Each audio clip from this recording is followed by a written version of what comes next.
एक गांव में अचानक बहुत सारे सुपर राय घुस आए। उन्हें देखकर गांव के लोग इधर उधर भागने लगे, लेकिन एक से बचते तो दूसरा पकड़ लेता और मार देता। लोग जैसे तैसे अपनी जान बचाने की कोशिश कर रहे थे, लेकिन वो सुपर राय सबको मार डालते। उसी समय दूसरी तरफ राय स्टार अपने घर में हल्का हो रहा था। उसने कहा, बस बहुत हो गई विलेनों की धुलाई, अब होगी पीठ की सफाई। लेकिन तभी उसका दोस्त ज्ञान भाई भागता हुआ आया और बोला, राय स्टार हमारे गाँव को बचा लो। राय स्टार हैरान रह गया और बोला, क्या हुआ? ज्ञान भाई ने सारी बात बताई। आज सुबह मेरा गाँव बहुत सुंदर और शांत था। बच्चे फ्री फायर खेल रहे थे, कुछ लोग सुबह सुबह हल्का ही रहे थे। तभी अचानक हमारे गांव में बहुत सारे सुपर राय घुस आए और गांव के हर इंसान को मारने लगे। लोग भाग रहे थे, लेकिन वो अपनी पावर से सबको मार डालते। राय स्टार यह सुनकर हैरान रह गया और बोला, एक दिन भी आराम से हगने नहीं देते ये लोग। उसने अपनी सुपर पावर का इस्तेमाल किया और हवा में उड़ता हुआ उस गाँव में पहुंच गया। वहाँ उसने देखा कि गाँव के सारे लोग इधर उधर भाग रहे थे और उनके पीछे पड़े थे वो सारे सुपर राय। उनमें से एक सुपर राय राय स्टार की तरफ भी भागता हुआ आया, लेकिन राय स्टार ने उसे एक ही वार में हरा दिया। फिर वह गाँव के सबसे बड़े घर के ऊपर से पूरे गाँव की हालत को समझने लगा। उसने देखा कि लोग भाग रहे थे और सुपर राय उन्हें बेरहमी से मार रहे थे। राय स्टार को समझ नहीं आ रहा था कि क्या करे। तभी उसके दिमाग में एक आदमी का ख्याल आया, प्रोफेसर हल्क, जो एक बहुत पावरफुल इंसान थे। राय स्टार बिना कुछ सोचे हवा में उड़ा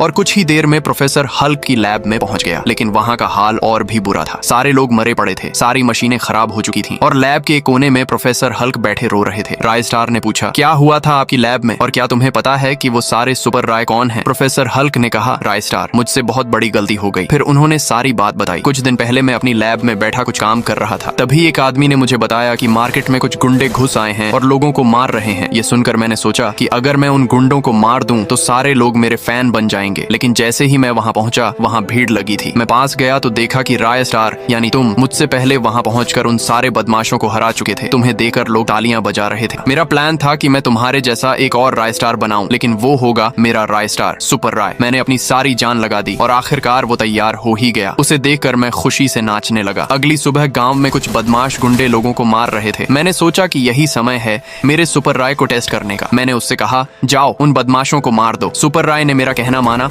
और उन सारे बदमाशों को मार डाला। ये देखकर गांव वाले बहुत खुश हुए। लेकिन तभी वो सुपर राय जोर जोर से हंसने लगा और उसके बहुत सारे हमशक्ल बन गए। उन्होंने मिलकर गांव के सारे लोगों को मार डाला और वहां से कहीं गायब हो गए। राय स्टार अब सारी कहानी समझ चुका था। उसने कहा, अब तुम मुझे ये बताओ इसे ठीक कैसे करना है? हल्क ने कहा, इसके लिए तुम्हें उनमें से एक को पकड़कर मेरे पास लाना होगा। राय स्टार बिना देर किए हवा में उड़ा और गांव पहुंच गए। तभी राय स्टार की नजर एक कोने में पड़े उस सुपर राय पर गई। राय स्टार चुपके से उसे उठाया और प्रोफेसर हल्क की लैब ले आया। वहां प्रोफेसर हल्क ने अपना सारा दम लगाकर एक एंटीडोट तैयार किया और राय स्टार को दिया। राय स्टार हवा में उड़ा और गांव पहुंच गया। राय स्टार सीधा उनके सामने उतरा। वो लोग बहुत थे और राय स्टार अकेला। उसे समझ आ गया कि उसका जीतना मुश्किल है, इसलिए उसने वो एंटीडोट खुद में इंजेक्ट कर लिया, जिससे वो एक विशाल नीले मॉन्स्टर में बदल गया।